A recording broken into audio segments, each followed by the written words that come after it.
Hello again, I am Blunty and welcome to Ponder Pop Game Reviews. This time around we're having a look at Fable 2, the much anticipated release from Microsoft and Lionhead Game Studios for the Xbox 360. So without further ado, let's get to it. If you're not already familiar with what Fable 2 is all about, then somehow, inexplicably, you've avoided all the press that's been going around in video game circles, and that in itself is an accomplishment worthy of celebration, because there's been a lot of it. First up, the game is indeed a sequel, but playing the first game is not a requirement, so relax. In the build-up to its launch, Fable 2 had hoisted my expectations even higher, thanks to the notoriously big-talking game designer Peter Molyneux, who has a well-deserved reputation for both being an innovative and talented game designer, but also for talking up his creations so much that the launch is an inevitable letdown. His games are almost always at least good, sometimes even great, but seldom completely live up to Mr. Molyneux's claims. Fable 2 is an exception. While it still does stumble just short of some of the wilder and perhaps slightly exaggerated claims made about it pre-launch, for me it's the first game from anyone in a very long time that hasn't left me feeling just a little bit lied to and cheated by the marketing. Fable 2 delivers one of, if not the best, RPG experiences I've ever played. Your character, and you can choose male or female, through the very act of playing the game will become truly and utterly unique to you and you only. Every nuance, every choice in battle and out, every decision you have to make will not only shape how your character grows and performs, but how he or she looks. And there are many choices to make. Not all of them are black and white choices between an obvious good guy and being the most villainous sod in the world. The game is filled with shades of moral grey and subtle influences, and through the main quest you're constantly challenged and forced to think about the wider complications and consequences of your every action. Even down to how fat you get depending on whether you decide to heal by eating apples and carrots or pies and rum. Having moral choices shape your game experience is not a new idea at all, but I've never seen it executed with more grace and subtlety in a game. Basically, Fable 2 does it better than anyone else has before.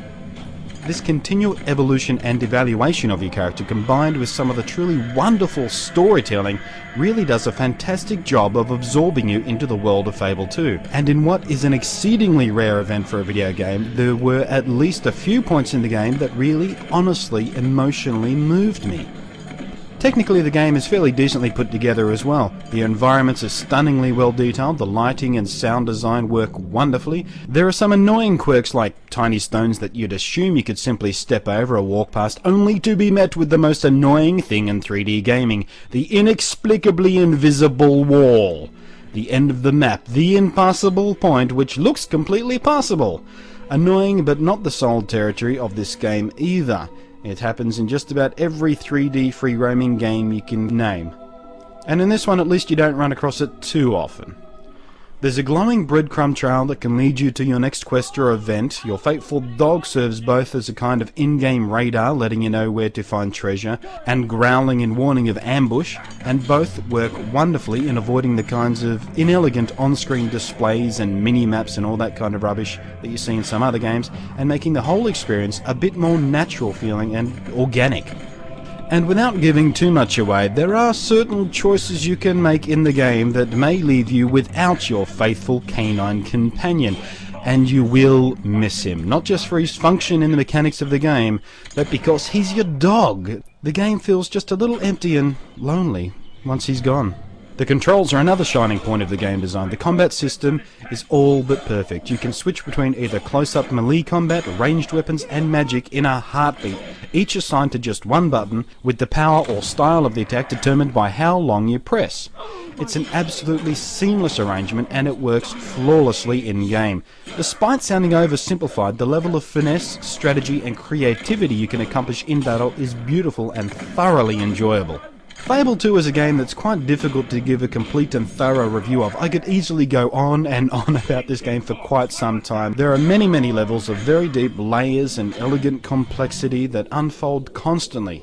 As with most good RPG games, the story of your character is not over once you fulfill the main quest and complete the core story, which can be done in around 12 hours of gameplay if you're in a hurry, or you can let it unfold much more slowly if you take the time to explore and take advantage of the many side quests available, interact with the non-playing characters in the game, maybe start a family.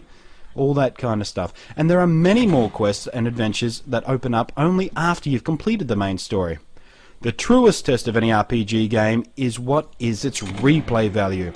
And Fable 2 has it in spades, simply because you will want to play through at least twice, just to see how differently the story flows when you choose the path not taken the first time, evil or good, corrupt or pure. What would happen if you just went on a killing spree and shot everyone in the local market right in their face?